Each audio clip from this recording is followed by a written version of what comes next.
Hello. And welcome to this year's Noah Krieger Memorial Lecture and our conversation with Secretary Kerry about his new book, Every Day is Extra. I'm Susan Moffett. I'm the director of the Taubman Center for American Politics and Policy here at Brown University. I am so glad to see all of you here tonight. Welcome, welcome all. So this conversation tonight is in honor of Noah Krieger, who was an outstanding Brown University undergraduate with interests in economics and public policy and political science.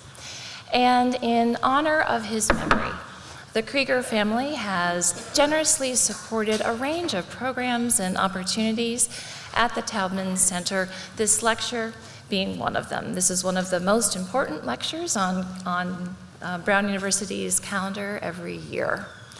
And in addition to the Noah Krieger Memorial Lecture, the Noah Krieger Memorial Fund also supports internships for public policy concentrators, as well as a Noah Krieger Prize. Together, the lecture, the internship, and the prize all provide opportunities for our students to engage with applied public policy and public service beyond the training that they receive in their classrooms. And as our conversation with Secretary Kerry tonight will highlight, public service in all its facets is vital to cultivate. So we are grateful to the Krieger family, to Sandy and Carol, who are with us tonight for so generously supporting our students and investing in their dedication to public service. Will you please join me in thanking and welcoming the Krieger family?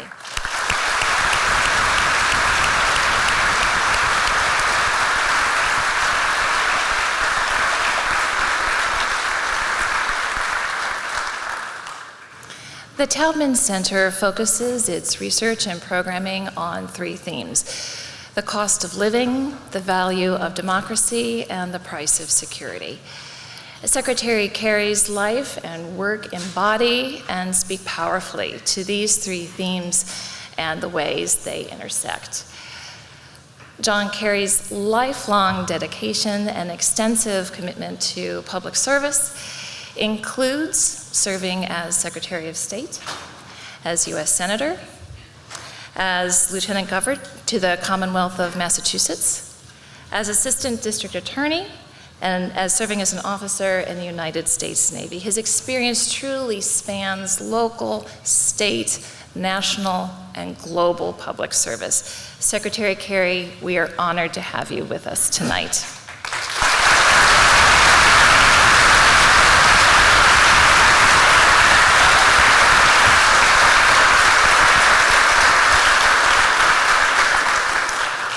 And moderating our conversation tonight is Edward Steinfeld, who's the Howard R. Swear Director of the Thomas J. Watson Institute for International and Public Affairs. Professor Steinfeld is also a professor of political science and the director of the China Initiative here at Brown University. Thank you, Ed.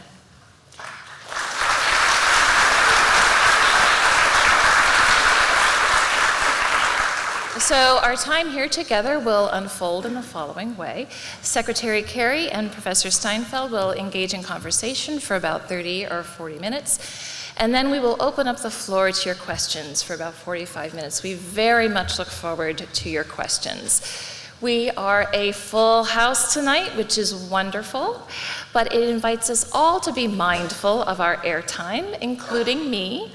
So when it is your turn to ask a question, we would invite you to ask one succinct question, please, then pass that microphone on to the person behind you and share the air with your colleagues. Thanks so much for your help with that.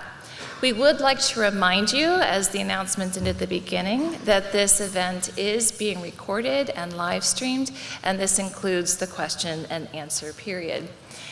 And after we wrap up, we would invite you to join us in the lobby to continue the conversation, where there'll be a book signing opportunity with Secretary Kerry.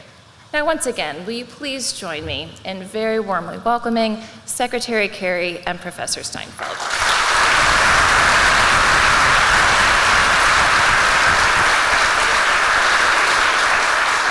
Secretary Kerry, I have to apologize because occasionally I'm going to trip over titles. You were my senator in Massachusetts for 28 years, and you are always, in my mind, Senator Kerry and Secretary Kerry. You want to call me a worse name then, right? No, it's all right.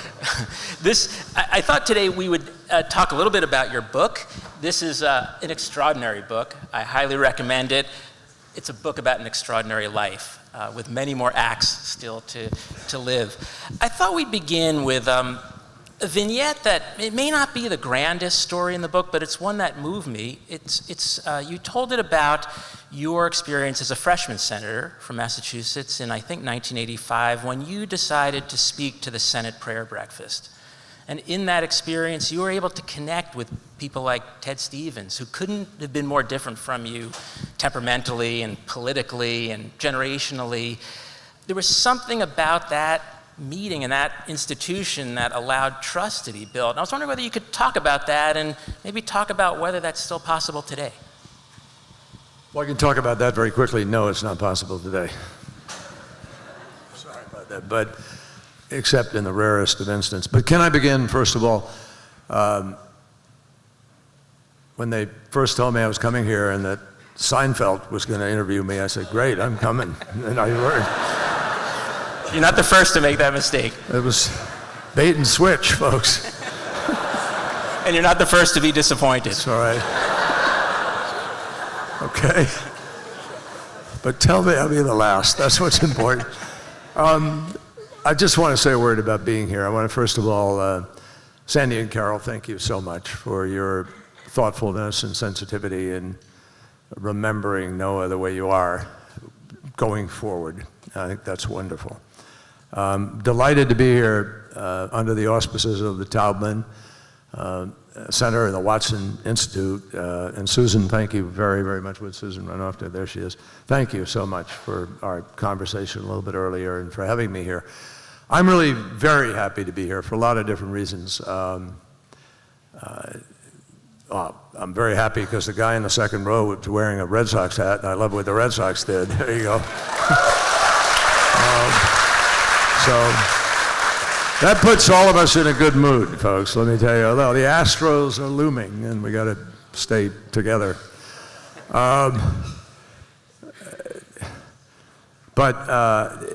The reason I'm really happy to be here is my daughter is a graduate. My daughter went here, and I spent a lot of time coming down here and having a good meal at Al Forno or up on the hill,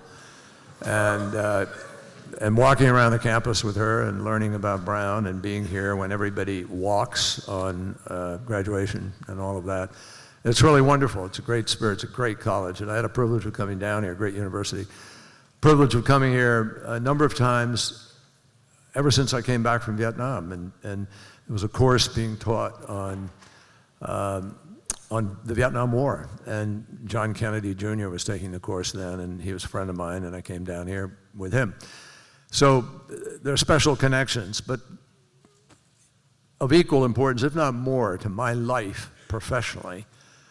I want you all to know that almost everybody who's run for president or anybody who's been in public life for a time, if you're lucky, you get somebody that you click with intellectually and emotionally and in terms of your vision, shared sense of values and life.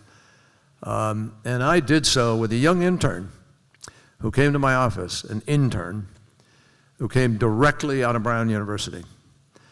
And he went on to become my chief of staff in the United States Senate and my chief of staff in the State Department. Name is David Wade.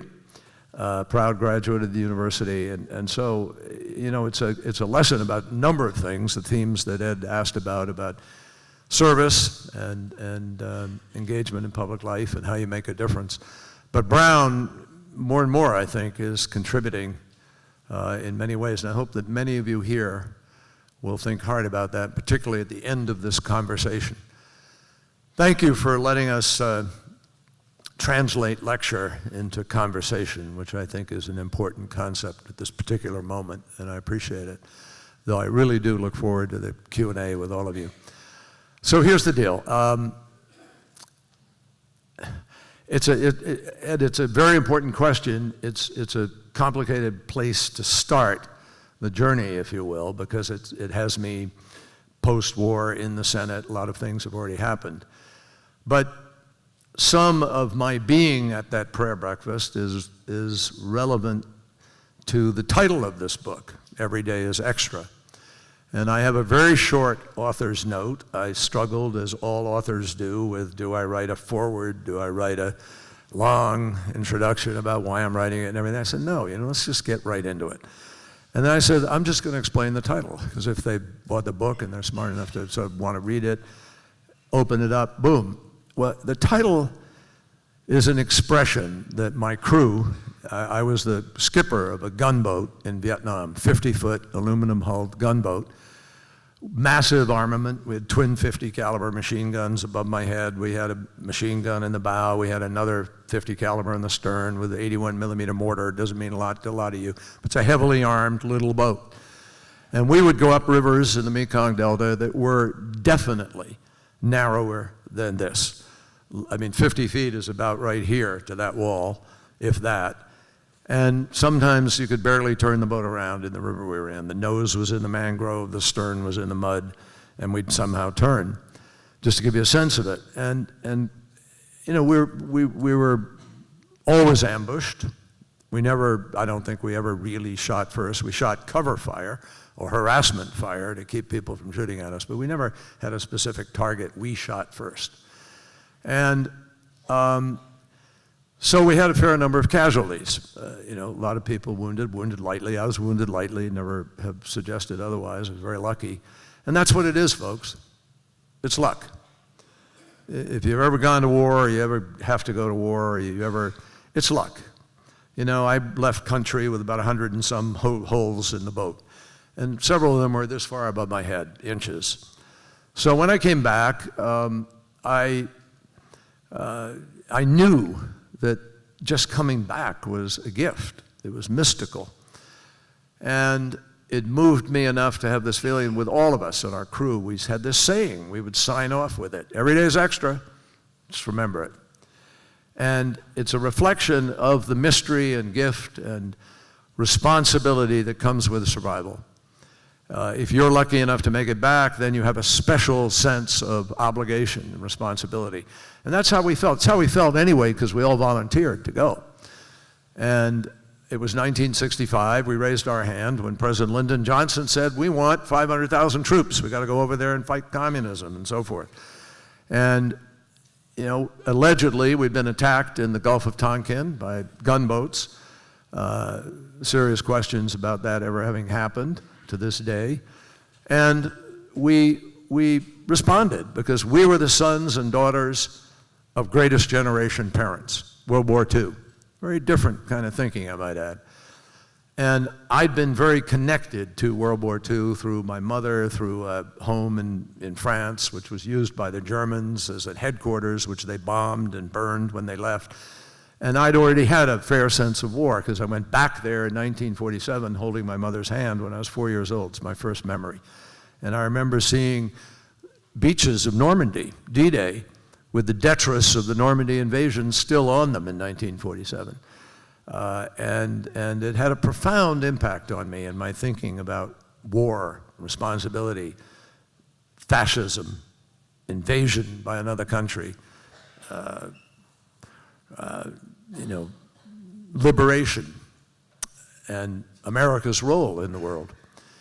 So it's a long way to get into the prayer breakfast, but I have to give you the background because I came back agnostic as hell. That may be a nice way to say it. Because couldn't understand the concept of a merciful God, omnipotent and omnipresent, who had a plan for people not to come home and have their marriage and have a child. And that's what happened. One of my best friends was killed 6 weeks after seeing his 6-week-old baby in Hawaii. Another friend was killed in Tet Offensive. He was engaged to be married and never did, obviously. So, you have to reconcile, where is the plan and all of that. So anyway, I'm not going to go through and make this a divinity school lecture.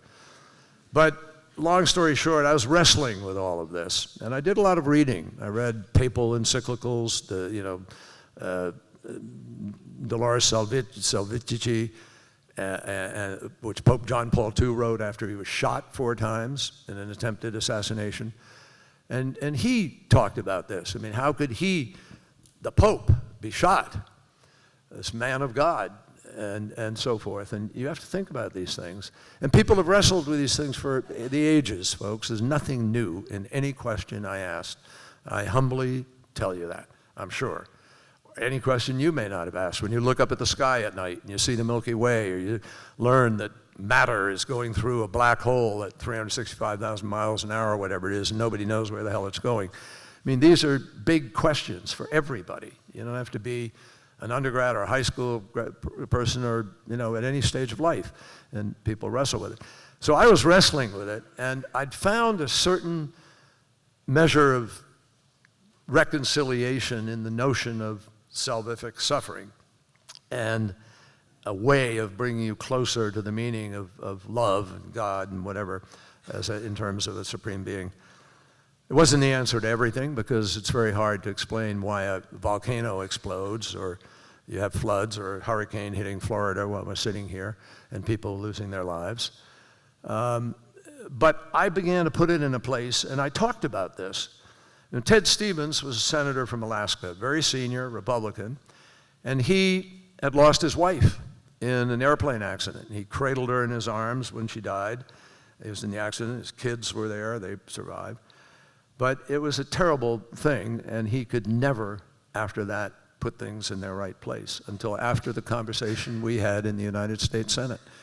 He came up to me afterwards and buttonholed me, and used to wear a Hulk tie as a reflection of his temper, which he had, and it could explode on the floor of the Senate or privately. But he was so peaceful and collected when he said to me, you know, I never really have been able to understand why there might be a reason that what happened until you spoke at the prayer breakfast today. And we would meet in complete apolitical status on a Wednesday morning in this building in the Capitol off the Senate floor, Republican and Democrat alike. Senators would run the meeting. One senator would probably talk about his or her special journey over time and their faith relationship. And it was educational. It was really important. It was a brilliant moment within the Senate. I eventually, so Ted told me, he said, you know, thank God I met you. I'm so privileged that we had this conversation. And it brought him back from a place. Tragically, he died in a plane accident in Alaska a number of years later. But it meant something to me. But ultimately, folks, I had a confrontation again with sort of how I felt about things. You have to read the book to really go through this a little bit. But I'm not pretty. I am absolutely candid, totally frank about it. And I lay out my thinking about that journey. And ultimately, I drifted away from the prayer breakfast itself because I still couldn't reconcile the way some people would come in there and talk about their faith, or talk about the message of Jesus Christ, or talk about where they were going, and then go up to the floor of the United States Senate and vote against kids, vote against the elderly, vote against the poor. I just, you know, it just left me so uncomfortable that I sort of stepped back. I didn't condemn anybody, I didn't say anything, but I do write about it in the book, because it wasn't any notion of the faith that I grew up with, which I still think is charitable and engaged with people in a very different way. So I think, you know, it's worth a read. Now, here's the theme that I think we ought to sort of focus on in terms of this place is, you know, how do we get back to a Senate where you can work together and do things, particularly given the last few weeks in Washington. The Senate is not irretrievably broken, but it is mighty broken. And I write about the old Senate that I came to and the way we got things done. A Senate where I could go over to Ted Kennedy's house in the evening and we'd have dinner, and 3 or 4 Republican senators would be at the dinner, and we'd sit around and laugh and joke and make fun of ourselves, but we would talk about serious issues too. And the next day, we could go into the Senate and perhaps build an amendment out of the relationships that came out of that dinner. You described working with Lindsey Graham on climate change even. Lindsey Graham, became my partner on climate change. We wrote a joint op-ed in 2009 for the New York Times on how serious it was, why we had to do something about it. And I write about what happened. I mean, he just got pummeled months later as we were getting closer. I didn't care about it when we first announced it. But when we had about 55 votes built up in the Senate, one of the coal companies, I tell you, they were Peabody Coal, spent a lot of money in South Carolina trying to mess up Lindsey Graham. And they succeeded sufficiently that I one day got a phone call from him, quite upset. I don't describe, I won't go through it all here, but upset enough that he said to me, I'm out of here. I can't do it. This is over. And it was the politics of personal destruction that were taking place. Regrettably, I didn't see the sensitivity of the lesson of that in his comments, unfortunately, which were an assault on one party on one side and, you know, kind of leave you wanting. Bottom line, folks, here's the deal. It's not that the rules of the United States Senate have changed that make what is happening in Washington inevitable. Of this, I am absolutely certain. I'm telling you something that I'm clearer on than anything else. It's not that the rules of the Senate dictate that you have to behave the way the Senate is currently behaving. It's the people. And you need to remember that as you think about what you're going to do to act out your responsibility of citizenship to reclaim our democracy here in the United States of America. Because we have to. And the fact is that it's the people. And I watched this begin to happen in 1994, early 90s. You could see little vestiges of it if you go back in history and look at the Southern strategy of Richard Nixon and Richard Viguerie, who was a famous direct mail guy who began some of the focused attacks through direct mail. It began to get ugly, but it really didn't get, stressed in the way that you see today until beginning in 1994 with the Gingrich Contract for America and the Gingrich Revolution. And then we had the Tea Party. The Tea Party was a reaction to the Gingrich Revolution not delivering. What were the promises? Lower taxes, less government, less regulation, get rid of Roe v. Wade, run a list. It's a litany. You know the list. And when that didn't happen, then the Tea Party came along and they started demanding greater ideological orthodoxy.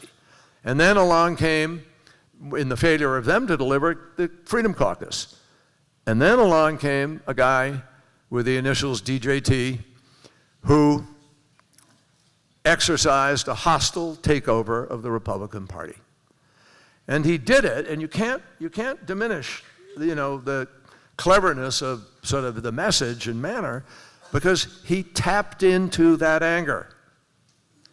And he's still tapping into it. And he tapped into it very clearly,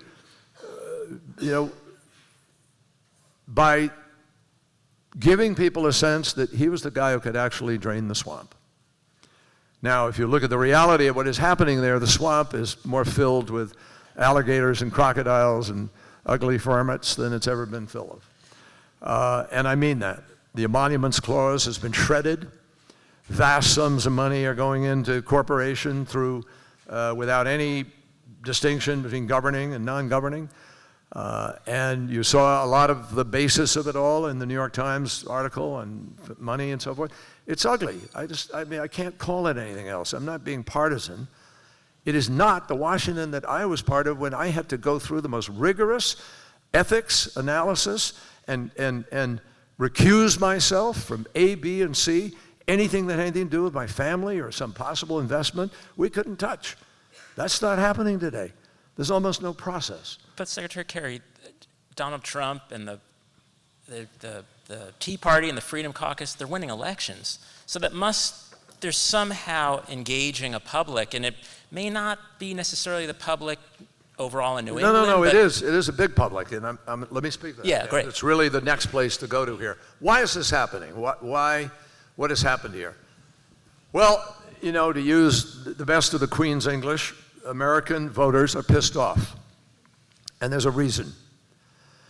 Because politics And I learned this at a university of the south of here, where a professor named John Morton Blum left me with an indelible phrase in a big lecture course at college. And he said to me something I remember this day, and I practiced later on. He said, all politics is a reaction to felt needs. Felt needs. It doesn't mean they always have to be real, but if they're felt, that's politics. And the truth is that beginning in 2008, it began long before that actually, it's been building up. With trade, a lot of Americans came to believe that nobody cared about their jobs, nobody cared about their income, nobody cared about them fulfilling the American dream. So you began to see people's lives ripped apart. When a company left to go to Mexico, it went somewhere else, and they blamed it on that, even as many more jobs were being created in the country through technology and other things, but those folks didn't share in that. That's number one. Number two, you began to see communities fall apart, the Rust Belt, the Heartland, different places. And they blamed somebody, and they wound up blaming some of the trade agreements and other things. Or they blame people who didn't vote less government or vote less tax or whatever. Now, inherently, I voted for tax cuts, but I also know that if we're going to have roads to drive on, you've got to pay for them. If you're going to have a hospital that works for poor people, you've got to pay for it. If you're going to have health care for people who simply can't afford it as it gets more and more expensive, somebody's got to pay for it. You've got to find a way to de-risk, insure, and get health care to people. I mean, you can run the list of things. But with 2008, with the crash that came about because of absolutely irresponsible investing and runaway notions on Wall Street about responsibility, about how you invest. I don't know how many of you have seen The Big Short. If you haven't seen it, download it tonight, watch The Big Short, and get a sense of what went on. So housing got shorted after it was completely irresponsible in terms of how it was being funded. And people who had a $250,000, $300,000, $400,000, $500,000 mortgage suddenly had a home where they owed the same on the mortgage, but their house was worth half as much. And they were maybe downsized in their job if they still had a job. You know what, folks? That's a recipe for a very angry voter. And that's exactly what happened. So who came along and spoke to that? Well, two people. One on the right, one on the left. Donald Trump on the right and Bernie Sanders on the left. And both were right. They both represented a dissatisfaction that people better understand. I mean, I've talked about this for years, to be honest with you. This goes back to 2004 in my race when I talked about fair tax reform and you know, this equation. But the but is that now it's getting worse. The distribution of income as a result of the tax bill that was passed under this president has added $1 trillion to the deficit. It's added $2 trillion to the trade deficit, given what's happening with the tariffs. And we're looking at, by 2020, $1 trillion deficit every year. We have 106% of GDP to debt today, which is the highest I've ever seen in my lifetime. From 1800s until 2017, it was an average 67%. Now it's 105 and going up. Now some people argue deficits don't matter, but there is a point where they matter because they squeeze out the money and the lending from the public sector. So it's a problem in the long run in lots of ways, particularly if growth is limited. So the point I make is this is what has affected America's voters. But folks, as we sit here tonight, 51% of America's income is going to 1% of Americans. And I'm just going to tell you bluntly, that is not a sustainable political equation. That is going to just strip away that feeling of felt needs being satisfied and served. So we can change it. There's plenty of ways to change it and change it fairly. But that's the anger that is being appealed to in a Congress that barely gets anything passed, doesn't do anything. I mean, I hate this because I have friends down there and I spent 28 years there.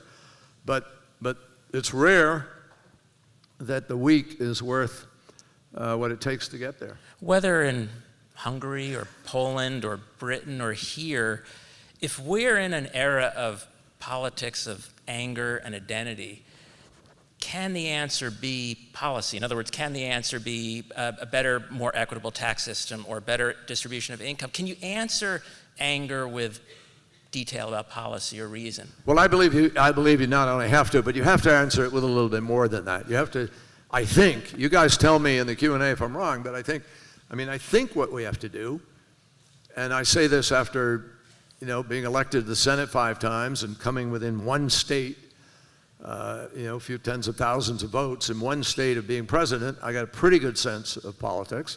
I managed to win 48 or whatever primaries and win the nomination. I'm telling you that I believe that the American people are fundamentally disposed towards wanting to believe in a vision for our country that makes us stronger and better. I think the American people hate what they see in Washington today. I think they would welcome an opportunity to have a real debate about how we make America stronger, about what we do to resolve the problems that we face. And with the exception of a hurricane or a volcano or something, with the exception of God-created or whatever you want to call them, created catastrophes, there isn't a problem on earth that isn't created by our fellow human beings. There isn't one problem that I know of. I don't know of any child 2.5 years old, 3 years old, who hates another person. I mean, maybe they don't like their broccoli or they get mad at their babysitter for whatever, but they don't hate the way we see hate today. It's taught. It's taught by parents who use bad words at the dining table or in the kitchen or wherever. It's taught by fear from other people who hide at school behind the cloak of bulliedom or of clique, who pick on the weaker people. I mean, these things can be managed, folks, ultimately, if we work at it. And certainly climate change can be addressed. And I'm going to talk about that before we quit here, because I've made a vow to myself, there's nowhere I'm going, nowhere, for the last year and a half, where I don't talk about climate change with every group. Because talk about missing an opportunity. We could rebuild America by putting in place the policies that deal with climate change, none of which we have to wait to learn about. We have them right now. We're just not making the choices. So to come back to the foundation of your question, what would make a difference? I think the American people are waiting to be brought together again. I think they're waiting to have a sense of possibility. But it has to be real, not rhetoric, not rhetorical, not phony, not political, not purely ideological. How do we solve these problems? I mean, do you like getting in your car and taking 3 hours to go somewhere that should be 15 minutes or 20 minutes because we're absolutely gridlocked in the streets of our nation, not to mention the world? I don't know. I travel a lot. I don't know a city in the world today that isn't struggling with the kind of traffic we see here. But you know what? In Europe and other places, they're building public transportation systems.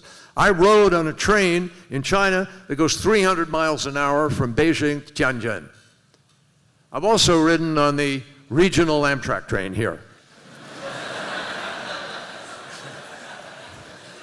I mean, folks, our train, the Acela from Washington anyway, can go 155 miles an hour. And you know how many miles it goes over 150 from Washington to New York? 18 miles. It cannot go fast under the Baltimore Tunnel because if going fast, vibrations might cave the tunnel in. It can't go fast over those Chesapeake Bay bridges because the train will wind up in the Chesapeake. Minor deal. I mean, think about this. We're the country that went to the moon. We're the country that invented the internet. We're the country that is cured diseases and does amazing things. But we're not appealing to that best instinct of our fellow citizens, which if I think we did and we showed people how we can afford it and how we can do it without raising massive taxes and other things, I think we could get these things done. So, yeah, I do believe people are going to be exhausted by the end of this. But nobody should be talking about or working on or thinking about 2020. In 27 days, we have the greatest course correction opportunity we've had in years. We can change a whole bunch of things in 27 days. And if you're not involved in some campaign somewhere where it makes a difference, in the next weeks you ought to make a phone call. You ought to say, how can we help you? Can I drive people to the polls on Election Day? Can we canvass in the last week to identify your vote? How do we help you right our country? And that's the best, simplest way to draw us back from this precipice. It really is. No magic solution beyond that. Of course, part of the answer, maybe most of the answer in our system is to win at the polls, win at the ballot box. But I think throughout your career, you've demonstrated that you've been able to build consensus and build bridges across people of very different perspectives. And on that note, I wanted to ask you about your friendship with John McCain. You both, of course, shared an experience of service in the military, distinguished record of service, but you also seem to have many differences. You, after Vietnam, testified famously in 1971 and characterized the war as having war crimes on a day-to-day basis and being the wrong war and a war to support a corrupt regime. And of course, in 1971, John McCain was in a cell in Hanoi. And I imagine he could have viewed your testimony as a kind of a betrayal. Not that it was necessarily, but somehow, you recount this in the book, in 1991, you were able to come to a reconciliation. How did that happen? Well, it would be no surprise to you folks that to a prisoner of war, to somebody locked in a cell who'd been tortured in Hanoi, to hear that people are protesting the war back home, it's not a surprise to you that those of us who protested would not have been particularly popular with those guys. And people saw to it that we weren't, I might add. But we weren't in a popularity contest. We were in a contest to save our country from a massive mistake, from a war that was wrong, and that people had lied about. And we wanted to save lives. We wanted to save that next soldier from being sent over there to a war that didn't have the support of the American people and that couldn't be rationalized in the context of what we were going to achieve, and where there was a strategy that was shockingly wanting. I went over there to fight in the war, but I learned when I was over there it wasn't what they were telling us. And so those of you who go back and read the history of that time, you know, Daniel Ellsberg left the Pentagon, a very bright man, to release the Pentagon Papers, which were the story of the deception that had gone on in a basis for years. Read the book Bright Shining Lie by Neil Sheehan. It's one of the best books about Vietnam summaries of the war that I've read. It didn't come out till many years later after we demonstrated. But I was shocked to read his chronicling and documentation of how early the deception began. I mean, I went over in 1968, 2 years after graduating, and he was chronicling these deceptions in 1962, 3, 4, 5. Guys in the field reporting people killed who weren't killed, or growing the numbers, or any number of things that just took place. So, you know, I spoke out when I came back. I led a demonstration of 5,000 veterans to Washington. Everybody wore their green fatigues and uniforms, and guys who had won medals wore their medals, and we had guys in wheelchairs and people with their stumps of limbs, as I said then, as the only witness to what they had done. And Richard Nixon talked about putting us in jail, arresting us on the Mall. And we had a vote, very democratic. People voted to stay, notwithstanding the order to get out of there, and the police in Washington refused to arrest us. Every veteran there was prepared to go to jail for what we were trying to say. So, I mean, that's what it takes sometimes, folks. You know, we had a president who had an enemies list. 1971, 2. He was vilifying the Justice Department and the FBI. He was using the FBI, politicized it.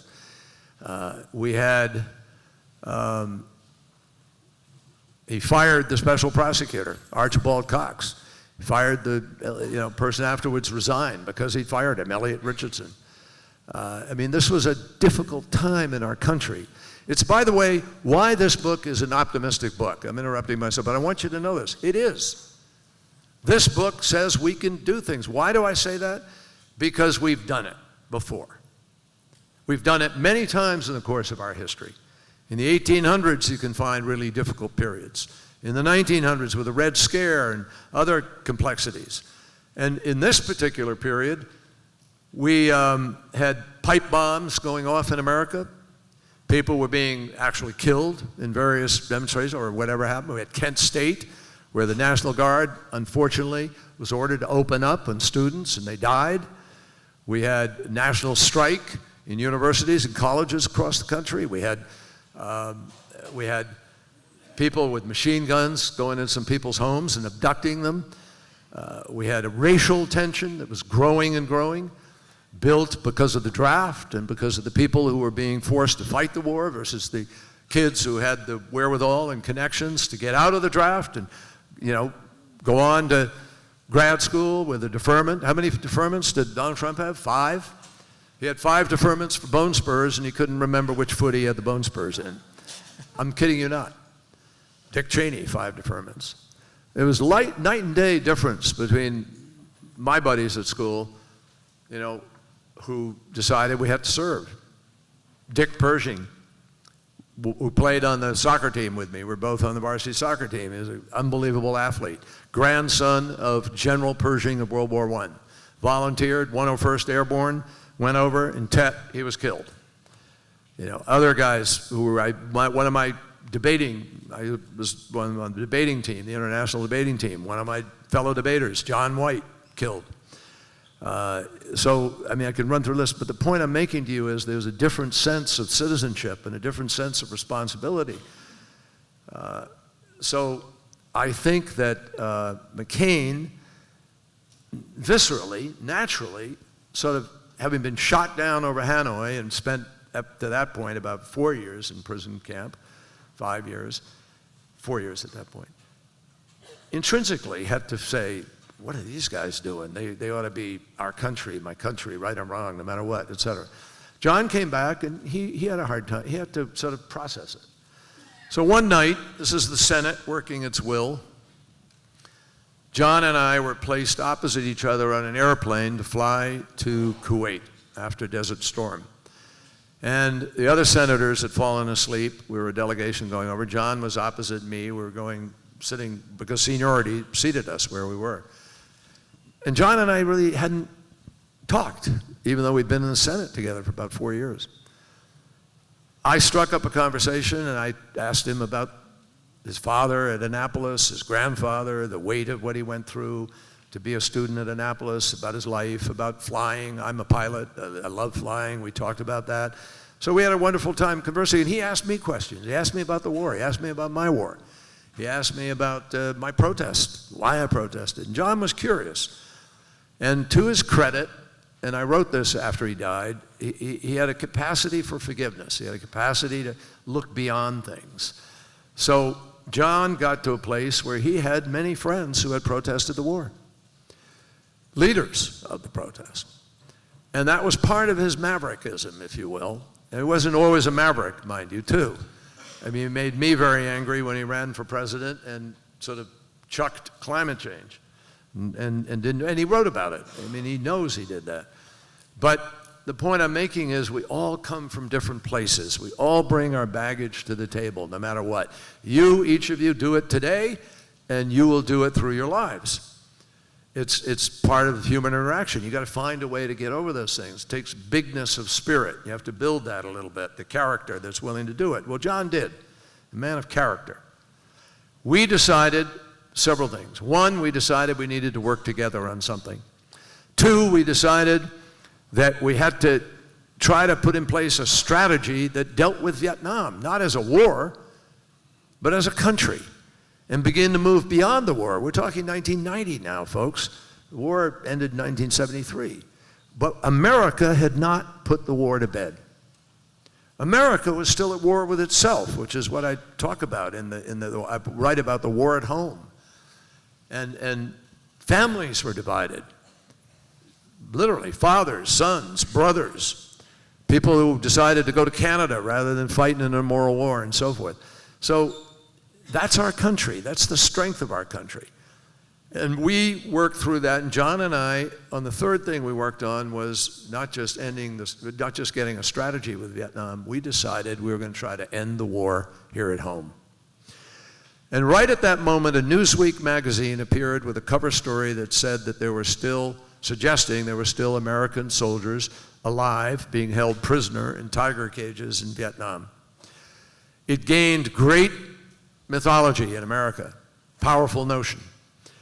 So much so that Sylvester Stallone starred in a series of Rambo movies, many of you may have seen them, where we always rescue people who are being held. People believed it.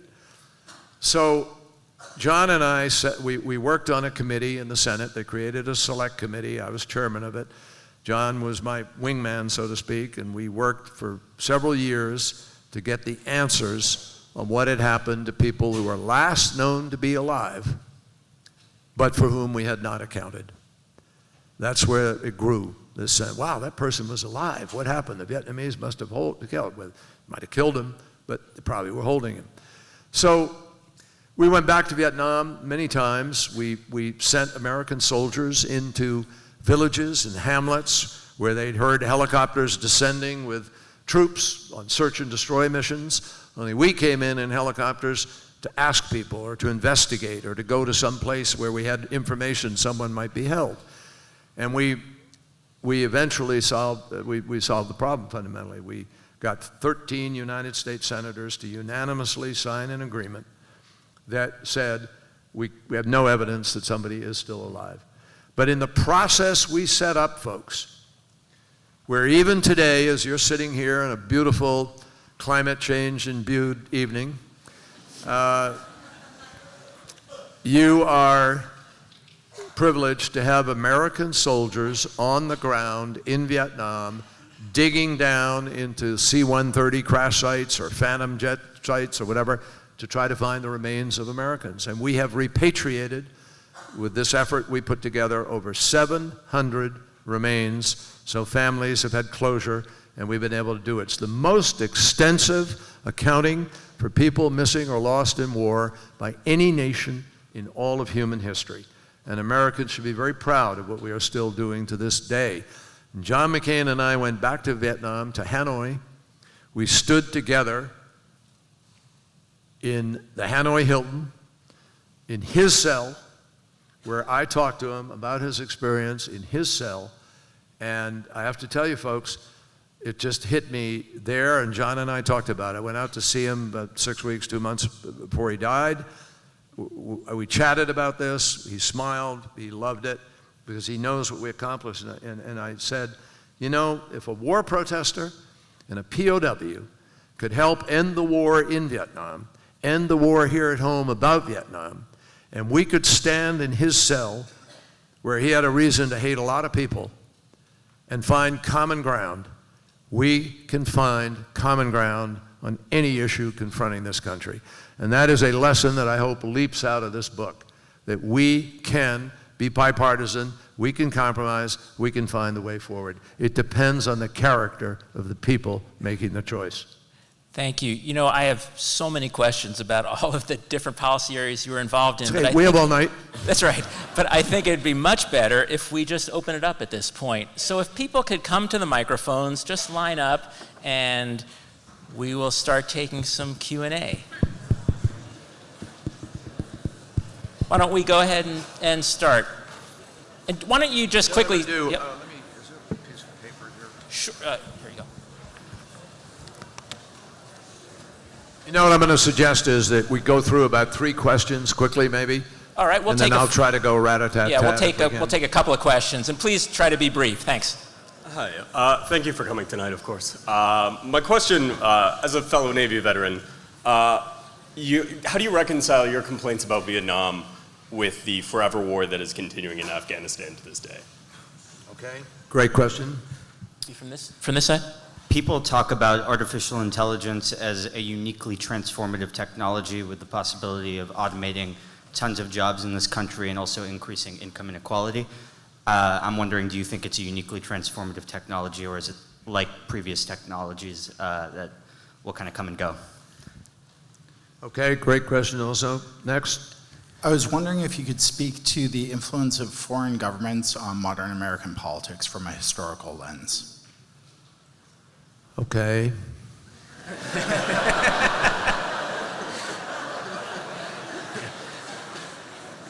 Is that your thesis?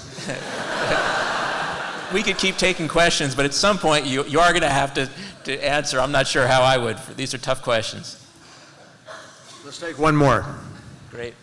I'm just wondering what you make of the criticism that the Senate is sort of inherently undemocratic in nature of having 2 senators from every state and the sort of unequal populations of every state.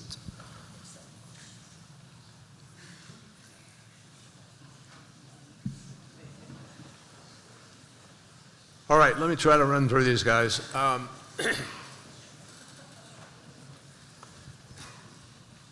Afghanistan is not like Vietnam in its inception, and is not really like Vietnam today.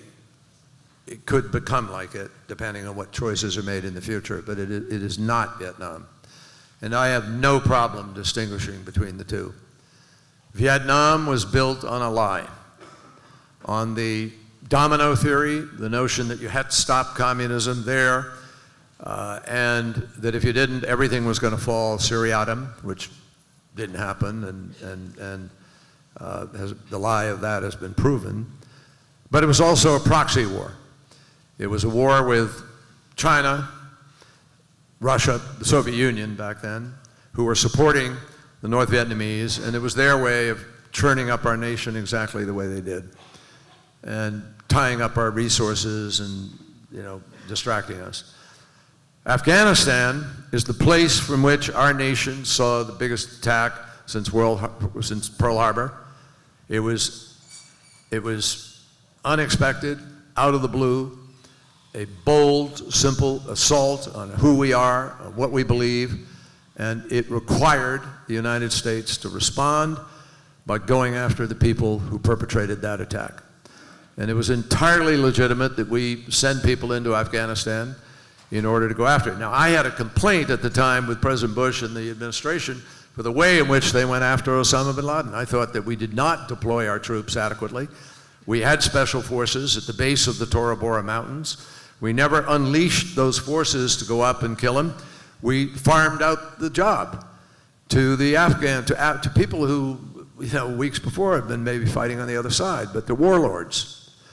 And Osama bin Laden slipped away. And it wasn't until President Obama made an extremely courageous decision in the face of what happened to President Carter with Desert One in the Iranian hostage rescue effort years ago, to say, I'm going to authorize helicopters to go into Pakistani airspace and raid a quarter, not even 100% sure that Osama bin Laden was there, had all kinds of risks, folks. And it happened. We succeeded. So the issue then is, so what are we doing there now? What's happening? Well, basically, we're supposed to have a platform against terrorism. That's really a rationale for our having some platform. We've now built up something bigger than that, obviously, by training an army, building it, the government, supporting the government, trying to help them. I think we have to reframe that, require a sort of transition without setting any public dates, without setting a terminal date, but clearly begin a transitional process that shifts some responsibility in a way that they could meet certain goals and targets, understanding that we've been there for 17 years, and I don't think the patience of the world is going to be forever. It's not going to be a Jeffersonian democracy, at least not in the near term. And we have to set goals that are realistic and within our capacity. So that's the difference on Afghanistan. I am not in favor of just pulling the plug and walking away. I think that'd be a disaster.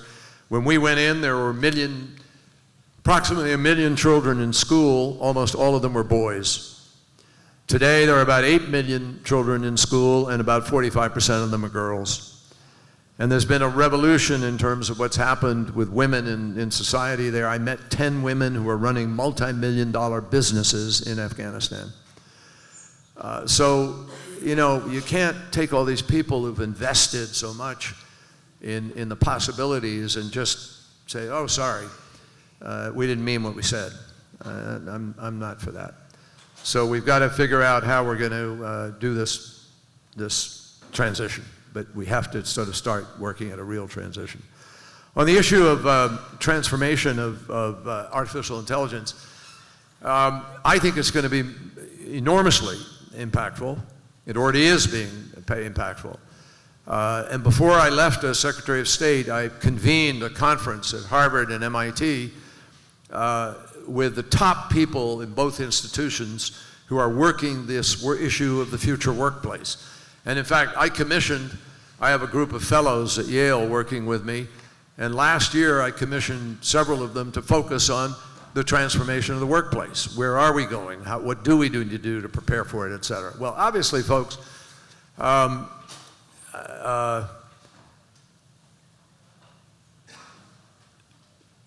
there's a variance in the studies. One professor at this event was as high as saying that maybe 47% of the American workforce could turn over as a consequence of AI. Other predictions were in the 7 to 9%, maybe 12, 15%, whatever. There's a lot of variation. Nobody knows for certain. But, it's happening now. I mean, banks are attriting personnel because more and more of what happens in managing the bank transactions and the movement of money, et cetera, is being automated. We know what's happening with driving automobiles. I don't know when it's going to, come. I may be old-fashioned, but it's going to be a while before I'm driving around in one. I want to see a lot of testing on other people. But it works. I mean, it does work with certain hiccups here and there. It's the hiccups that are going to make a decision. But there's going to be a massive transformation in my judgment because so many things are going to be done through cheaper and cheaper chips and cheaper programming and cheaper capacity. And the marketplace is going to demand these certain kinds of things. I mean, more things will be automated in your home. More things will be, automated. We're going to have virtuous grids sometime in the future, which will be managed automatically. A lot of choices you make in heating and lighting your home or whatever. Cooking, turning on things, off things. A lot of things are going to wind up being automated. Obviously, I am not fearful of this, though, and I don't think we should be. What will happen is what happens in all economies over time. Other things get valued. A lot of money is going to go out and chase. And by the way, a lot of the world still needs to be built. There are more than 1 billion people without electricity. There are countless countries where people do not have adequate hospitals or things. These are things going to have to be constructed. They're going to have to be managed. They're going to have to be, skills that have to be taught to people. So I think there's just a world of opportunity. When I was in college, and your stage for all of you here, the severe poverty rate of the world was 50%. Today, for the first time in human history, it's below 10%. 450 million people came out of poverty in China, 400 million in India. You had Korea. 15 years ago, Korea was a country receiving aid. Now, Korea is a country giving aid. The world is changing, and I happen to think that by and large, it's changing in dramatic ways that are making a difference to the choices we face about how we allocate capital in our world, in our life. And the marketplace will make many of those decisions, but I think government's going to have to help with a few with incentives, like energy, water, transportation. There are things that we need to do which will address the quality of life issues and sustainability issues over a period of time. I think artificial intelligence can actually help us get there and do that much more effectively. So I'm not scared of it. We will value different services, particularly, that only people can do, will start to gain in value. People will earn more money through doing those things, and the world will shift a little in how we do it. On the issue of, look, foreign governments have always tried to influence things, but not until the internet did they have the access and ability to be able to do it as overtly in the way they do it now. So we're living in a different time and a different moment with a different challenge. And it's very difficult to keep faith with our notions of freedom, of flow of information, freedom of choice, of access, of association under the First Amendment, and of course, protection of privacy, which is a cherished notion in our democracy and in our world. So there are dangers in what is happening now. China, which the president has lobbed some big grenades at in the last months, is not involved in the same way Russia was in going after our political system. This is sort of a misnomer in the way he has defined it. What they're doing is lobbying and hiring people to push a different attitude about some trade regulations or about other. So they are trying to affect the outcomes. But there's no sense that I have, unless there's a new briefing, and I want to disqualify this. I still have my security clearance, but I haven't been briefed. I can't tell you if there's some other evidence they have that they've now got. But I haven't heard it in the chatter of the intel community and around places. Russia, on the other hand, is overtly not only still doing, but did have an impact in our election and has been trying to. Now, was it dispositive? Was it the determinative factor? I don't believe so, personally. Others may suggest that, but it didn't change votes in a machine. There's no evidence of that. It didn't, it had an impact on the debate in the campaign by getting WikiLeaks the information, and then WikiLeaks, of course, was feeding it out, and that had a profound impact on the discussion.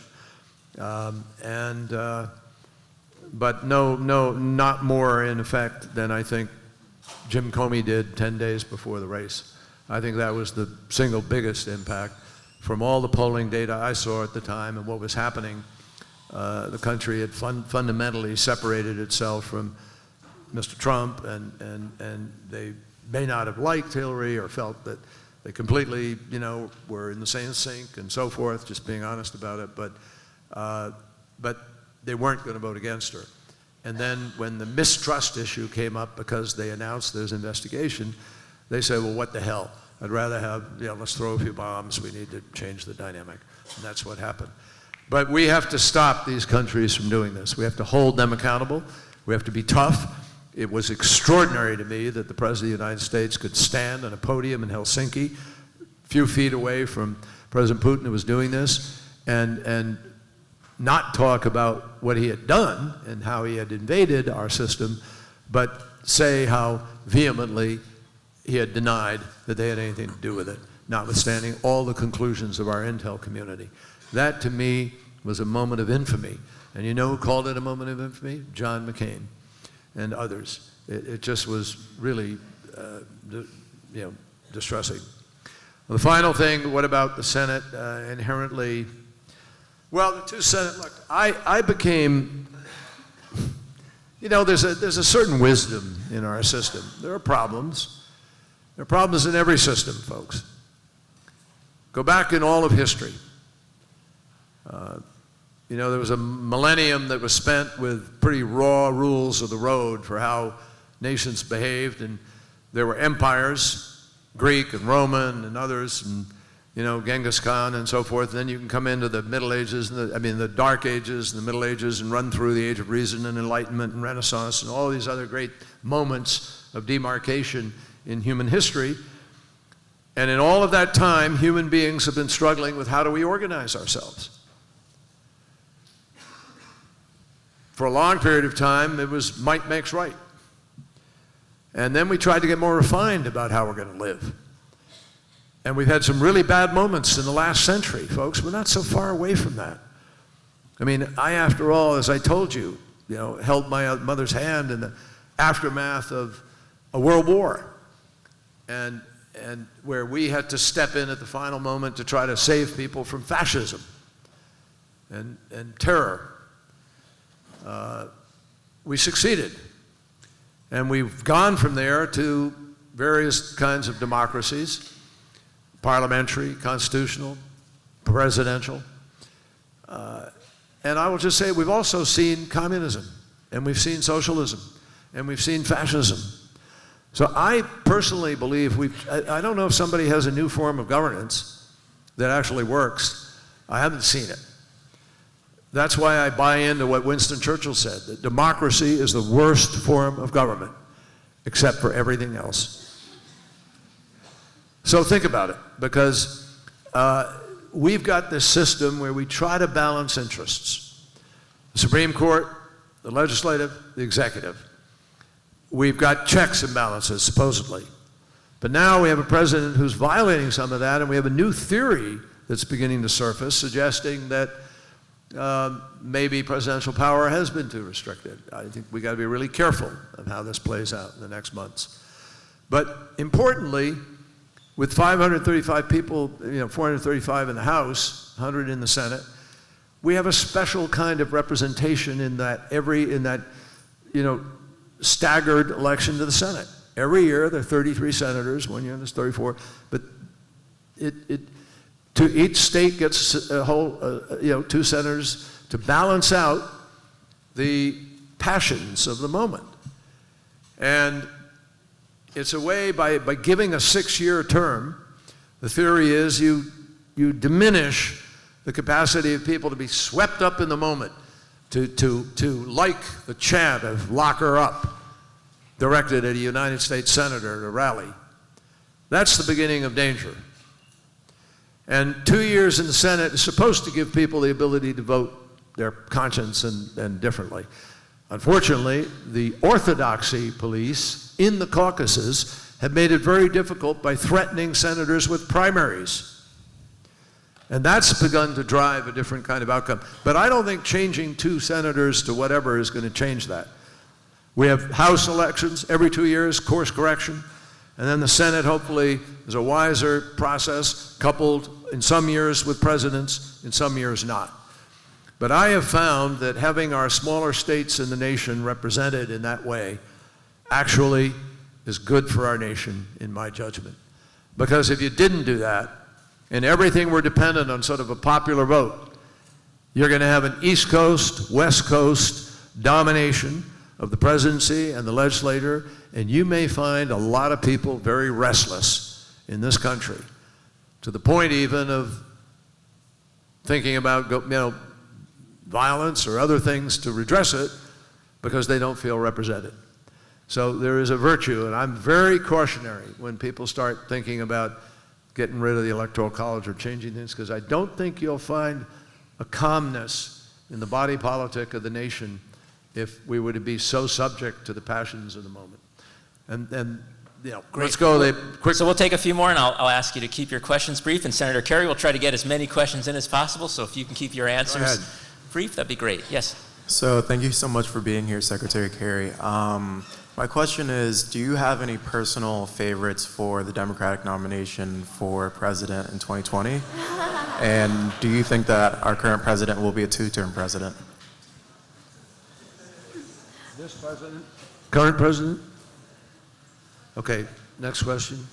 I was wondering about your opinion over the Kavanaugh hearings. Okay, you really wonder? Next. What steps do you think can and should be taken to combat the rising economic inequality in our country? Okay. One more? Yes. One more. Hi. When was the moment when you realized that you wanted to run for public office? Okay, I'm going to take the last one first and just quickly say to you, when it was clear to me that, when did I decide I was going to run for office? I thought when I was demonstrating against the war, it'd be impossible to ever think about running for office. It wasn't the road to, election. But after being an activist for a number of years and struggling to raise money all the time to pay for the telephones and pay for the travel and pay for some staff and buy a typewriter. We had typewriters back then.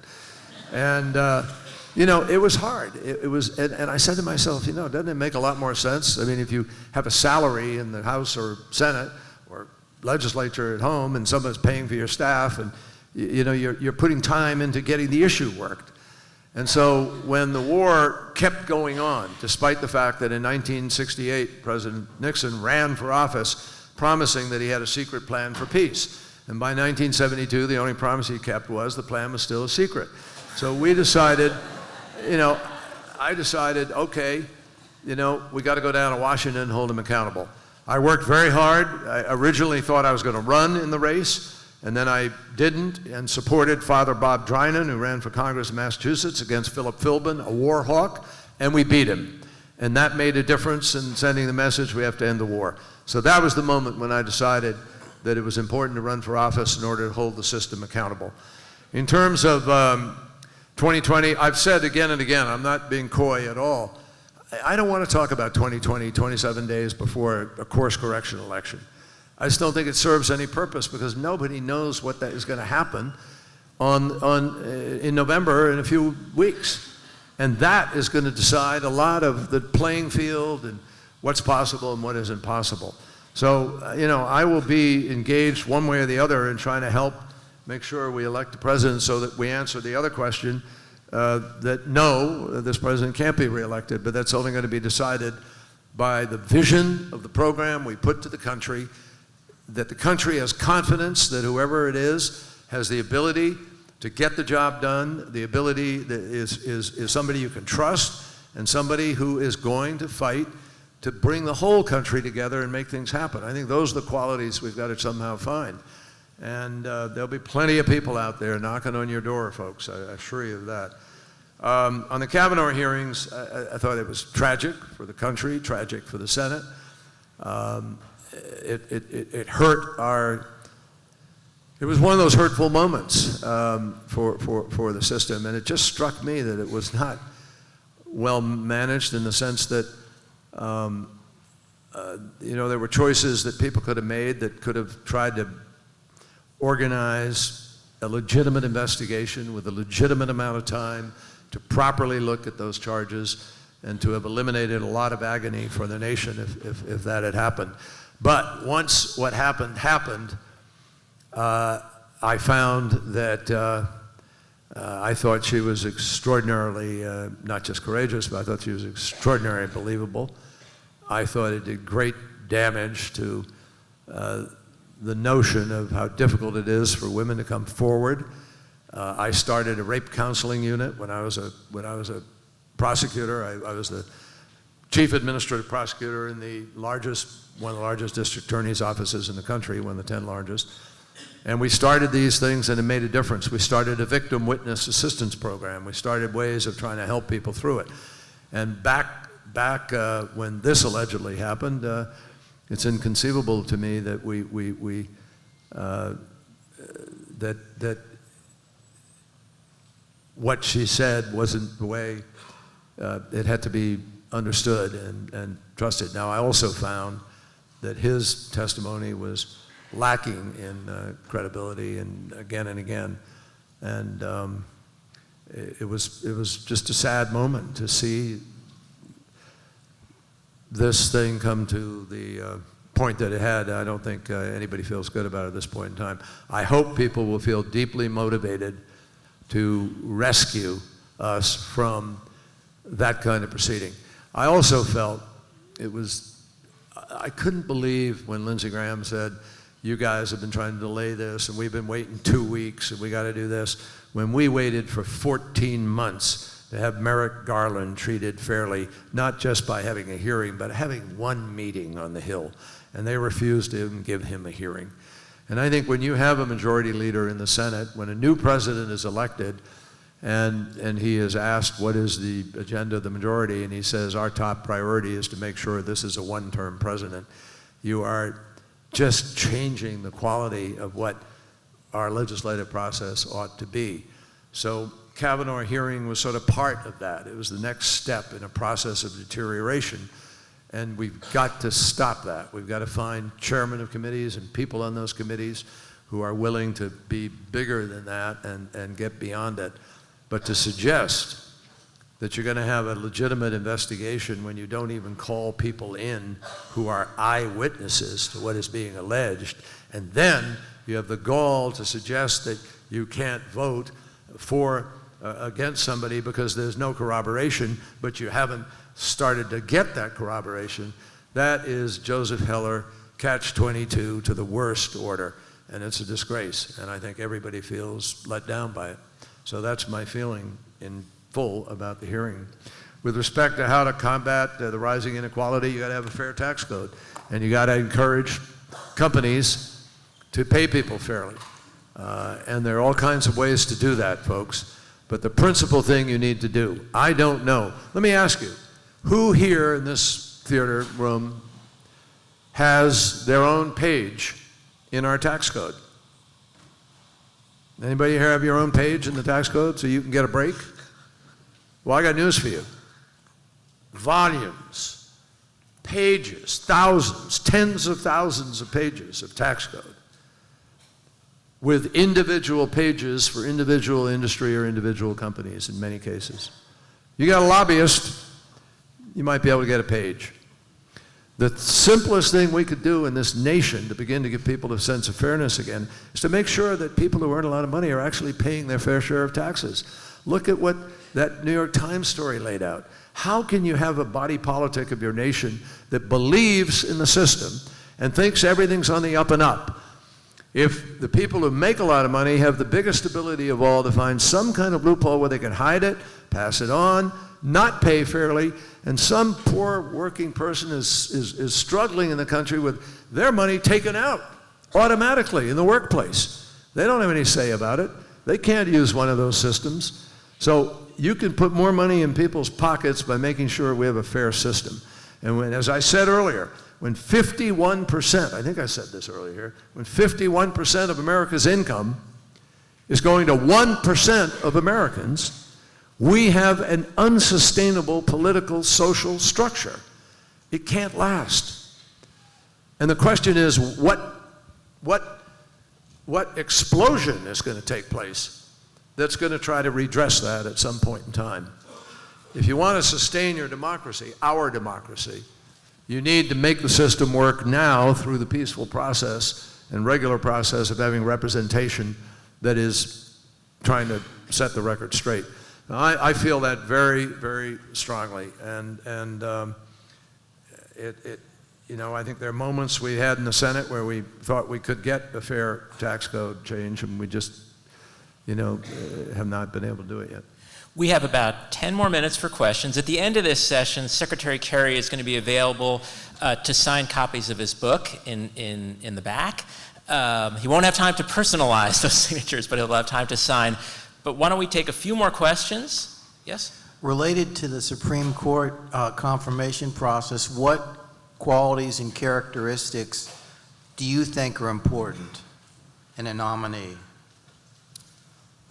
So every transit initiative in San Francisco through 2040 could be paid for with just 73 hours worth of U.S. military spending, and yet people are still averse to transit spending in this country. What do you think the way... Averse to what? Averse to transit spending on public transportation.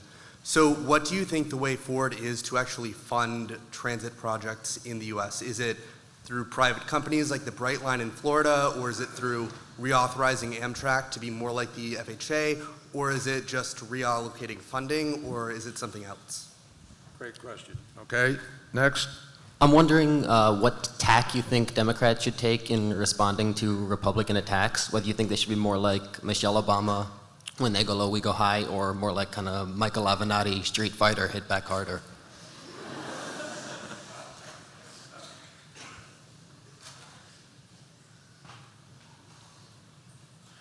Yeah. Next question. You briefly mentioned Daniel Ellsberg and the Pentagon Papers. I was wondering if you could speak to the comparison, the modern day comparison of Edward Snowden to Ellsberg, and how we can reconcile our need for security with privacy concerns. Compare? The comparison of Ellsberg to Edward Snowden. Yeah.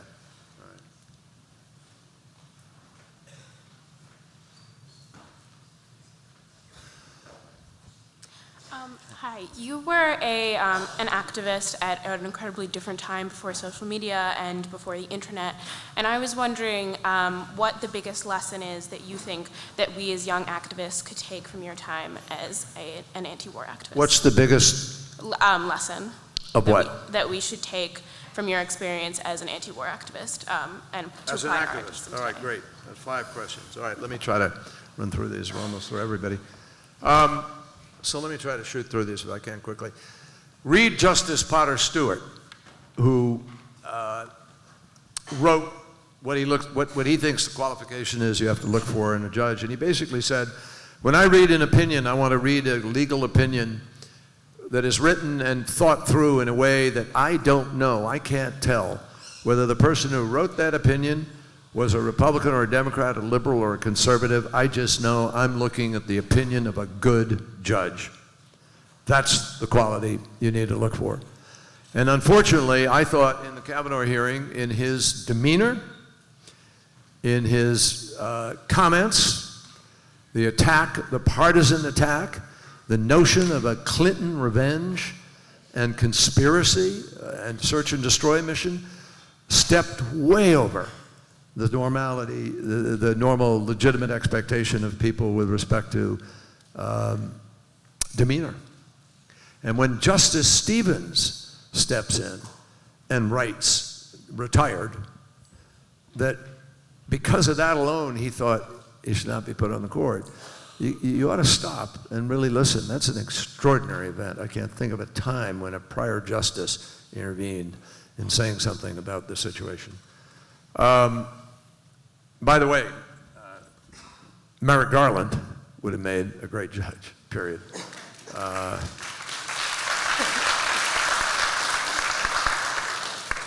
So on transit, I wrote a piece of legislation which I worked very hard on, an infrastructure bill. And I spent a couple of years trying to sort of think it through and put it together, and I went and talked with Goldman Sachs, I went to the Bank of England, talked to them, European Infrastructure Bank, other people. And what we settled on was an incentive system where you attract capital to projects which return a really good investment return. And you do it in a way that beats other deals that might be available in the following way. For $10 billion of federal money, seed money, investment cost, which is what would happen if you lowered the interest rate for specific infrastructure loans at the Fed window. Harder to do when you're almost near zero, but now that they're going back up again, this has greater meaning. You then create a spread between the deal that would have been available and the deal you can now make available for private sector investment. And for a revenue-producing infrastructure deal, I mean, Amtrak's problem is you can't charge enough for the people who ride because you can't put it out of their reach, and that's your ridership.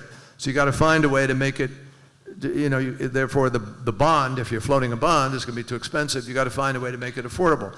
And the way to make it affordable, I believe, is through federal intervention on the Fed Reserve, and also attract it to deals where the revenue stream is sufficient to be able to pay the cost. Now that's doable. I mean, many countries have privatized certain projects and made them, as a result, function more effectively than they did when they were just pure subsidy and federal expenditure. The calculation by big investment houses like Goldman Sachs and others was that if you did this, you could attract about $650 billion of investment into water projects, water facility, water treatment, because water you pay for, transportation, because you mostly pay for it, not completely, but you could even that out, and finally, energy. Now, this is my moment to say, I said I'm not going to leave here without saying something about climate change. Energy is what I want to talk about in just a moment. In fact, I'm going to come back to it. Let me answer the other two questions, then we can sort of wind up on the other. So I'm going to come back to that, but that's the way I believe you could build a lot of infrastructure in this country. Now, if you have to, spend the money. Use regular tax, regular system, spend the money. Why? Because the productivity loss of hours spent in a car, though that's been improved a little bit with the internet and with interconnectivity, et cetera, you can at least do some work, but still massive productivity loss in travel. And we could, significant contribution to global climate change in the fumes that just go up, particularly trucks, because of the sitting in traffic for hours and hours. Not to mention the loss of quality of life, loss of time with family, loss of time at home, loss of time studying, and so forth. So I think you make a very powerful argument to the nation that what we need to do is build America again. And if you go to some of our airports, they're a disgrace. LaGuardia is trying to rebuild now, is rebuilding in the middle of trying to provide service. It's a remarkable thing they're doing. But it's not a federal project.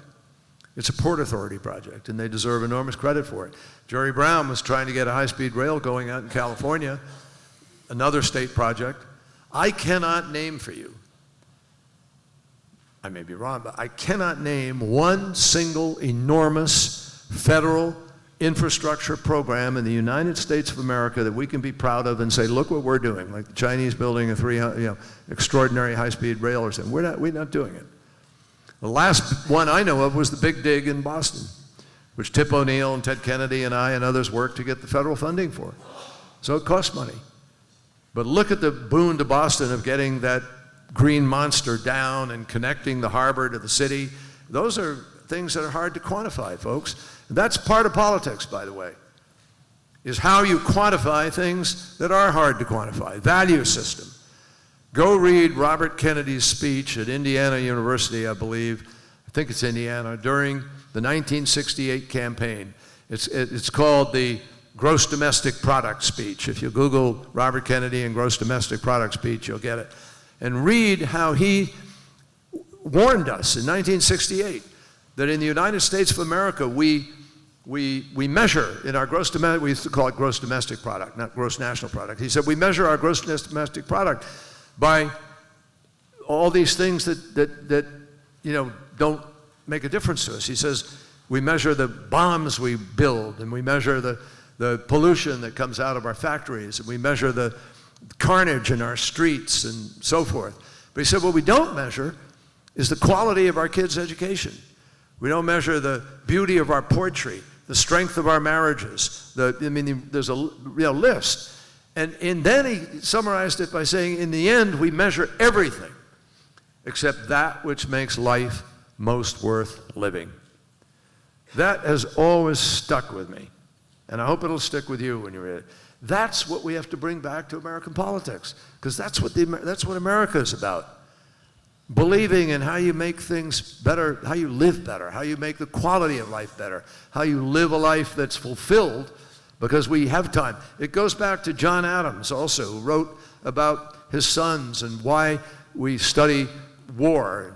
We study war so we can, study, philosophy and study music and go on, and then we study that so that ultimately we can study arts and music and poetry. And it's this echelon of how you get to a better world. So I think that's really important to think about as we contemplate the choices that we have with respect to getting things done in America again. So it's a longer answer, and I apologize, but it's worth thinking about how we're going to rebuild America and the infrastructure, and I appreciate the question. And I'm willing to do both, but we can do a lot with the private sector. On transit prospects, I think that speaks to it. On how to respond to attacks, I think you have to do both a little bit sometimes. I think you want to try to err on the side of high and go high, but there are moments. Not too long ago, President Trump tweeted and attacked me, suggesting that I had a conversation, that my having a conversation with the foreign minister of Iran anywhere was inappropriate. Well, I met with the foreign minister, as did sitting United States senators and the New York Times editorial board and the Council on Foreign Relations in the context of the UN General Assembly week in New York, which is when you do that. And I also met at the UN, at the Security Council meeting in Munich, at the Munich Security meeting, and I met in Oslo, Norway at a peace conference.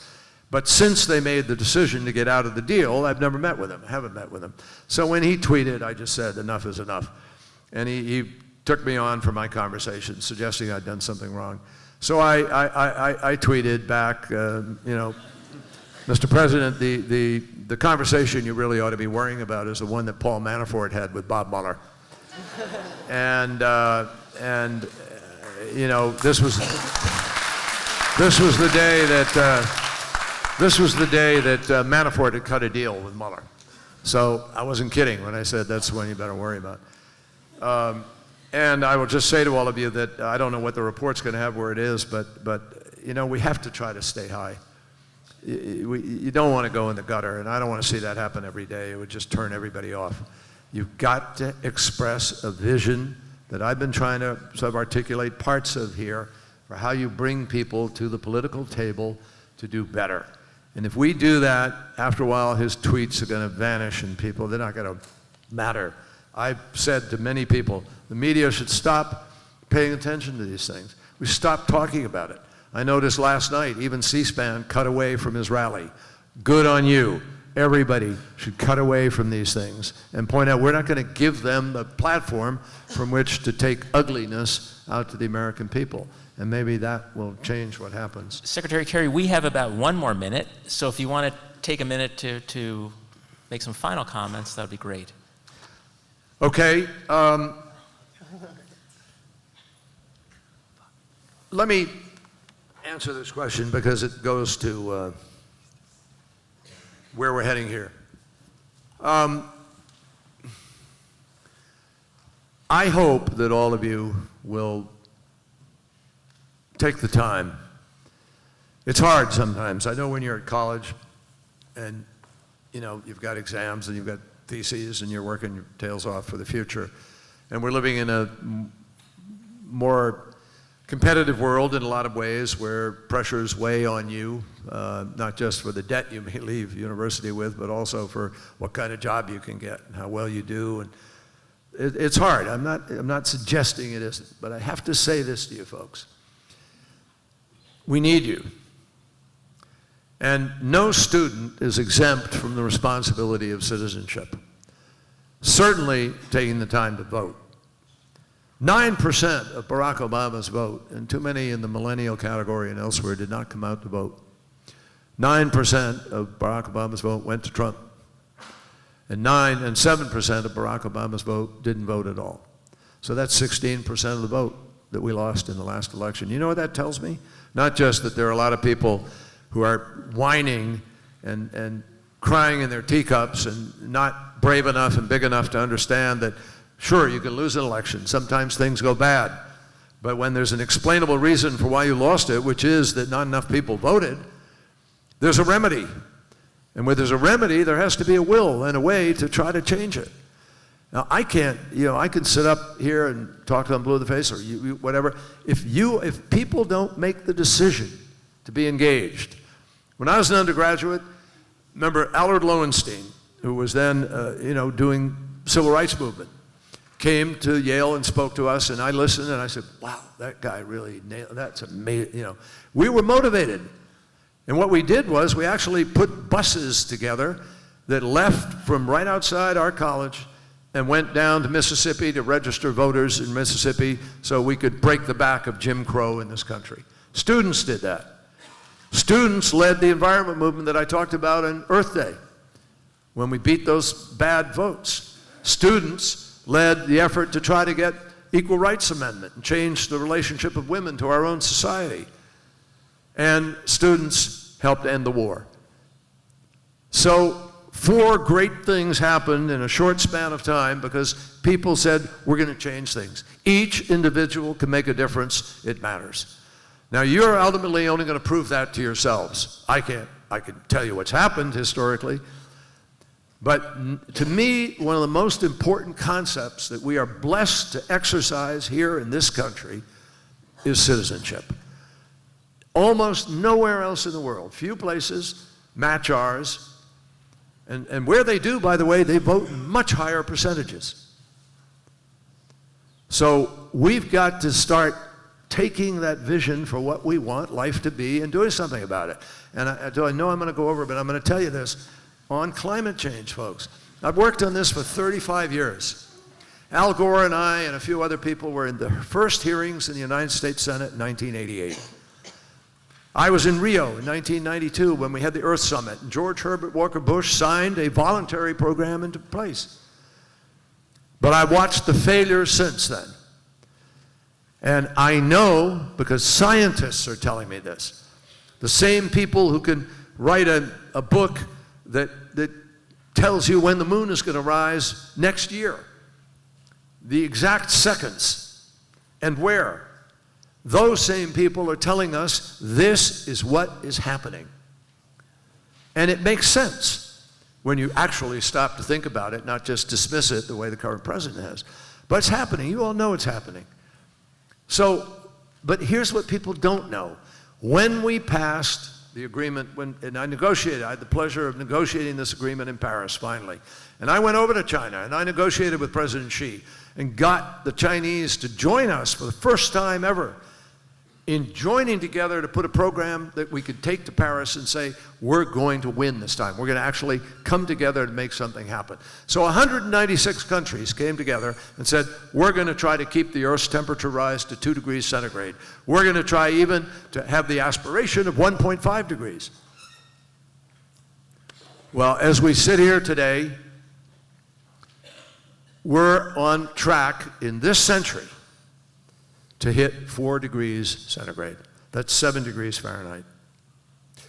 What the IPCC just reported, and every single one of you should draw down and read the summaries of it, is that we're struggling now to hold it to 1.5. We're at 1. We're 1 degree now. From 1800s, whenever, till today, 1 degree. But the next 0.5 that brings you to the 1.5, we're on track to go beyond that, way beyond it. And we don't have a mechanism in place yet to guarantee we can stop there. So what does this mean? Well, folks, this literally means vast populations moving, refugees, food interruptions, water interruptions, massive die-offs of people due to extraordinary heat. We're already seeing some of that die off now. It means more fires. It means more hurricanes, bigger storms, more water. Last year, you spent $265 billion on 3 storms cleanup. We can't get $100 billion for the Green Climate Fund that we promised in Paris that will help lesser developed countries to be able to develop without burning coal, to move to modernity. We have 10 billion against the 100 that was promised. And 3 of that comes from us, the promise, and 1 of it we actually got into the budget before we left. Trump's put 0 in. So we got a problem. We're going to have open seas in the summers, no ice in the north. We're going to have, dramatic impact on fish stocks, other things that we don't even know. I can't sit here and tell you what exactly will happen. I just know some of these things are going to happen.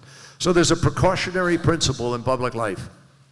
And the precautionary principle is if the scientists, if the wisest minds are telling you this is what's going to happen, you ought to try to think about responding. We buy insurance for our cars, we buy home insurance for fires, we buy life insurance, but we're not buying the insurance we need against what we know is happening because the scientists are telling us it's happening. So I get mad about this because lives are going to be lost. Billions of property is going to be damaged because we're not doing what we know we can do. And what is it we know we can do? Energy policy. Energy policy is the cure to climate change. If we would do a better job on our automobiles and so forth, and move faster to electric, which we know how to do, if we would produce the electricity in the ways that we know how to do, I'd rather build a 4th generation modular nuclear plant any day than see 1 more coal-fired power plant built anywhere. So between 100% clean nuclear, and we, by the way, could lead that, we have that technology, it's expensive now because we do one-offs. We don't have enough demand that's moving in the right direction. But we don't even need that. We could do solar. Solar up the kazoo. 100 square miles of solar, you could produce almost the amount of energy you need for the nation. I mean, you could do these things. And solar today is completely competitive with coal. It's cheaper. 3 cents a kilowatt hour, maybe. They're letting contracts now. 2.9 cents I've seen. Coal, they don't even factor in the cost of black lung. They don't even factor in the cost of transfer of the coal. They don't factor in the cost of children. Highest cause of young people being hospitalized in America in the summer is environmentally induced asthma. $55 billion a year we spend on that. But we can't find the money to fund the things that we know would make a difference. We don't even have a grid in America, folks. Big hole in the middle of our country. No grid. East Coast grid, West Coast grid, a line from Chicago, the Dakotas, and then Texas has its own grid. No surprise. So, but think about this. So I just close by saying to everybody here, up till the last breath, I'm going to keep fighting on this because it's going to happen, because it is happening. Sea level rise. Newport Naval Station in Rhode Island. They are concerned about what is happening with the rise of sea level. I went to the Norfolk station. I met with the admiral in command of the whole thing. They are taking precautions now to change how they can man their ships, men and women today, bringing people, because if the sea level rises, they're not going to have access to the ships anymore. The port gets changed. There are serious challenges here. So this is what you call existential. And what's amazing to me about it is there are tens of thousands, millions of jobs to be created. What we need to start talking about now is the economics of this. It's the biggest job creator we've ever seen. It's a multi-trillion-dollar market today, 4 to 5 billion users today, going up to 9 billion users in the next 20, 30 years. That's compared to the tech market of the 90s, where we made a lot of money in the country. That was a $1 trillion market with 1 billion users. This is the mother of all markets. And we ought to be able to persuade Americans. You know the best testimony to that? There are only 55,000 coal people in the country. There are currently 300,000 wind tech, solar tech people, fastest growing job in our nation. It's there to be done. If we will call in all the major corporations, start leading people, get the G20 to sit down, put the money on the table, and all join in to recognize what is a global, life-threatening challenge. The solution is there. And the way we will do this is for you all to talk to your friends, talk to your family, talk to anybody and everybody you know, and get them to make this a voting issue, something we will organize our futures around. And if you do that, everything else is going to flow. I promise you. Let's do it.